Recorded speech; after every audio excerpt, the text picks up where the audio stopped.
Hi, this is my second part for my video for the Stellar Stiletto, which is a Cobra weapon from the G.I. Joe line. And we were just kind of going through the figure. I showed that it has, a molded on knife right here. He's mostly black, gold, and red. I do like his helmet. It's a nice looking helmet.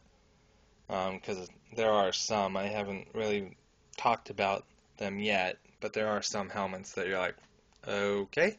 But anyway, so he's got a knife on the other side, a gun here, but of course they're not removable because they didn't really do that too much, as far as I know of, in the 80s. That's one thing I do like about the newer figures. Um, they may not do it on all the figures, but quite a bit.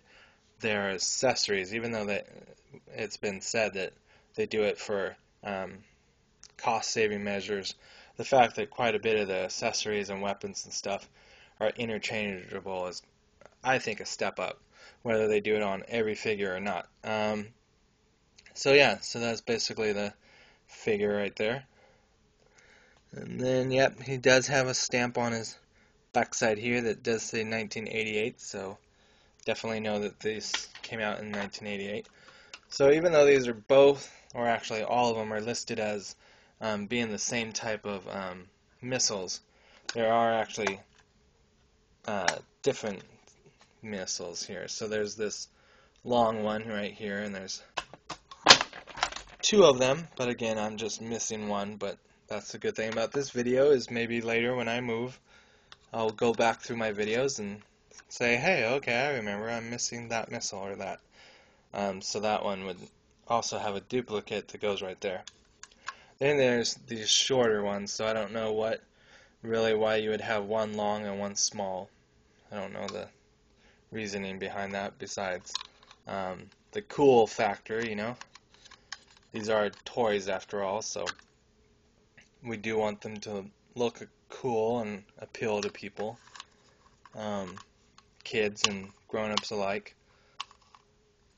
And then it has a gun here that swivels back and forth.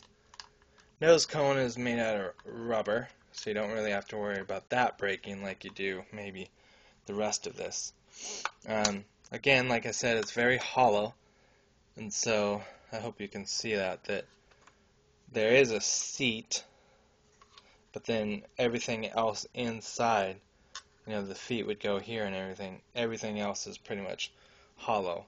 So anyway, we talked about how it might have got its name from being a knife-looking vehicle or dagger or whatever, but my reasoning why I think they called it the Stellar Stiletto is stellar because I'm assuming that is a space reference, and stiletto because kind of like the woman's heel on a shoe, the way that this vehicle gets launched is like a rocket. And I'm going to have to pick up the camera in a second here. I know that makes it kind of jerky, but best way to show you guys since I can't zoom in and zoom out.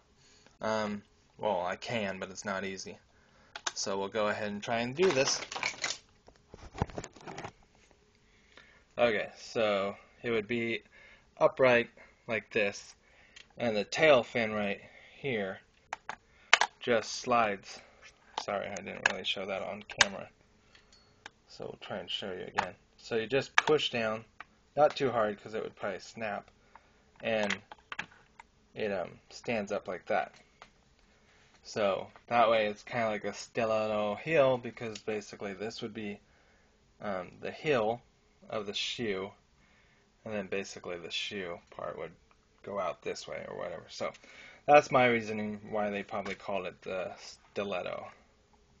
And then just like with one of my other vehicles that I reviewed, it does have some stars here, but again, that must be planes or whatever that it shoots down. And I kind of would like to believe that this vehicle, even though it's seen as a space vehicle and talks about taking down the Defiant space complex, maybe it's also able to fly through regular orbit or skies. And I kind of wish I did have two of these, because again, if you are somebody that sets up displays or whatever, 2 of these or 3 of these or whatever, escorting some other maybe night ravens or whatever would be, I think, look pretty cool. So anyway, so hopefully I did pretty good on that video for the 1988 Stellar Stiletto that is for Cobra from G.I. Joe. And we will see you later. Alright, bye.